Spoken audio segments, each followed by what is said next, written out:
Just a Game. Written in German by Phelan7, translated into English and voiced by me. Enjoy. Prologue.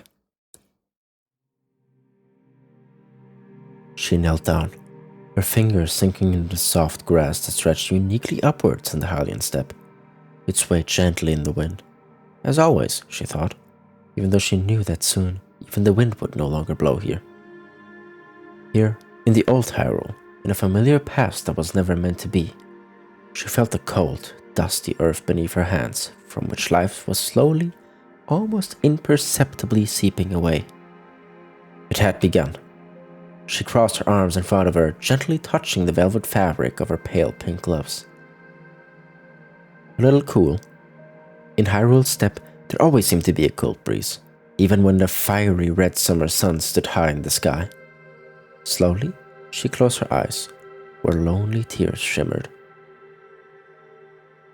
The wind caressed her blonde hair, always so well kept. A few golden strands were playfully lifted by the breeze. She removed her gloves, made of the finest fabric, tossing them aside as if they were useless. She grasped her golden locks, pulling out her ornate hair clips with wild desperation, casting off her richly decorated tiara. No more carefully maintained appearances. What for? She stood up with clenched fists, gazing nostalgically into the silent valley before her eyes. The path, once bustling with merchants traveling to sell their goods in the town before the castle, now lay empty, a dark red veil between the green hills. She looked eastward, where a long chain of mighty, sturdy trees rose from the landscape. Then westward towards the approaching desert, its sandy storm swirling, trying to take in as much of the sight as possible, for it would be one of the last times she had the chance. In the distance, the mighty Death Mountain peaks towered, wrapped in smoky storm clouds, yet the scene, so breathtakingly beautiful and admirable, would cease to exist in mere hours. As if in a trance, she spread her arms wide, imagining herself flying, transforming into a royal, strong eagle soaring from above the world, its piercing gaze seeing everything, its cries for freedom so powerful that all nations would hear it. She wished she could be gentle as an eagle, as strong, just once, for this world that she should have saved. She should have protected this land she loved so dearly. Why had the final hour come now? The last moments of Hyrule? Her sky-blue eyes lifted to the heavens, watching dark clouds drift by, watching the sun sink on the horizon. It hurt unbearably. The pain churned inside her. An old image of a sky that looked like frozen blood invaded her mind. With sudden clarity, she spoke. It was always my fault, and now, in the final moments, he has gotten his way, his hunger satisfied, his desire to possess Hyrule, his greed to rule over it, and I, powerless, could only watch. Thoughtless hatred rose within her. Her seeing rage boiled inside her, running through her royal blood until it reached her porcelain white hands. The power she had never asked for lifted her and soared towards the vast skies. Look at me, you gods! Is this truly just? I was meant to carry a part of the sacred power, and I still do, even though Hyrule will soon be no more. Is this fair? Tell me! Suddenly, she screamed in despair. This is simply not fair! She had only ever thought of this land, spent every minute of her life worrying about Hyrule's safety. When the sun shone, she studied books, practiced magic, and at night, neither slept nor waking, she cowered from the shadows and the darkness.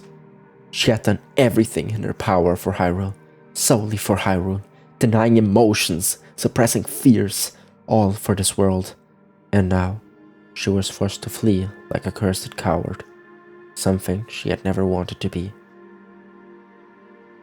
The Triforce fragment of wisdom descended once more, embedding itself like a glowing piece of metal into the back of her right hand, but with neither pain or the sensation of a loving touch. Then she heard someone walking softly through the grass behind her. No matter how hard he tried to be silent, she could hear the steps of his chestnut brown leather boots as he approached. She turned slightly, about to speak, but then she simply couldn't. A feeling of emptiness, of self-doubt, of helplessness paralyzed her and took her voice. The person behind her gently placed his hand on her shoulder. With a soft voice, he said, "Zelda, it's time." Rarely had she heard him speak with such emotions. The sound of his deep, soothing voice calmed her slightly. Her anger faded, but the pain in her soul refused to leave. She was at the mercy of these sorrowful feelings and accepting it. Even though he could shield her from every danger, every evil, these emotions, even he could not stop. The princess of the land slowly turned around and gazed into the deep, dark blue of his eyes. Those eyes always gave her more than just support, more than just courage, more than just a feeling of being needed. It was his gaze that always gave her hope. But today, here and now, in this moment, he pulled her closer, holding her as tenderly as he had never held anyone before.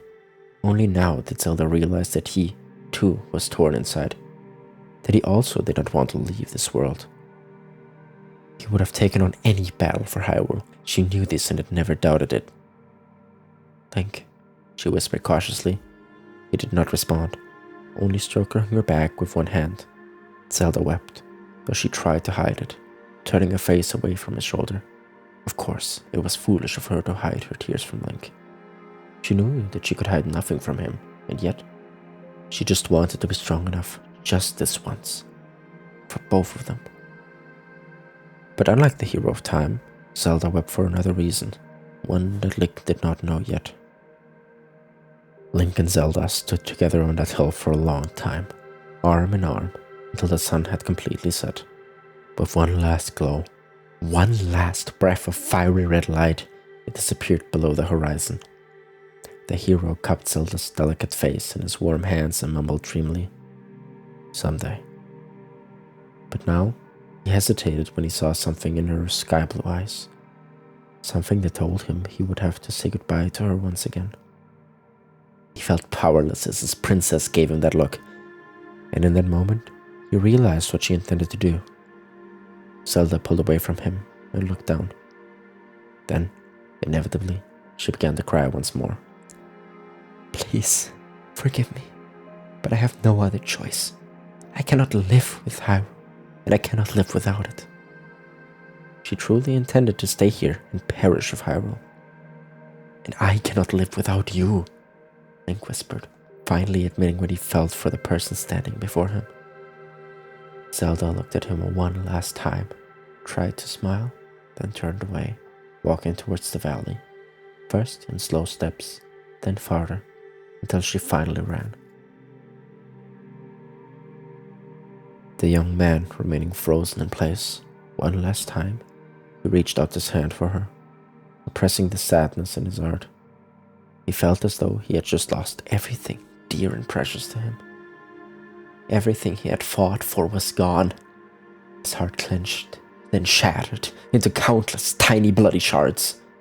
The Princess of Hyrule was only a small figure in the vast steppe now, as unreachable as ever, as distant as in the forgotten future, in the alternative timeline where there was no hero. "Zelda." Link sank to his knees, trying to keep a clear mind. It couldn't end like this. Not here, no! He had never given up, and he wouldn't now. Even if all magic had vanquished from Hyrule, even if fate itself opposed him, and Hyrule was doomed, he was still himself. The hero of time stood up and said to himself, "Hope does last. We will see each other again, Zelda. I will fight, and the last spark of hope will guide me." A pulsing blue light enveloped him, carrying his soul far away into the whirlpool of oblivion, where his memories would be sealed into the grasp of another time, another world, somewhere far from Hyrule, somewhere between nowhere and truth.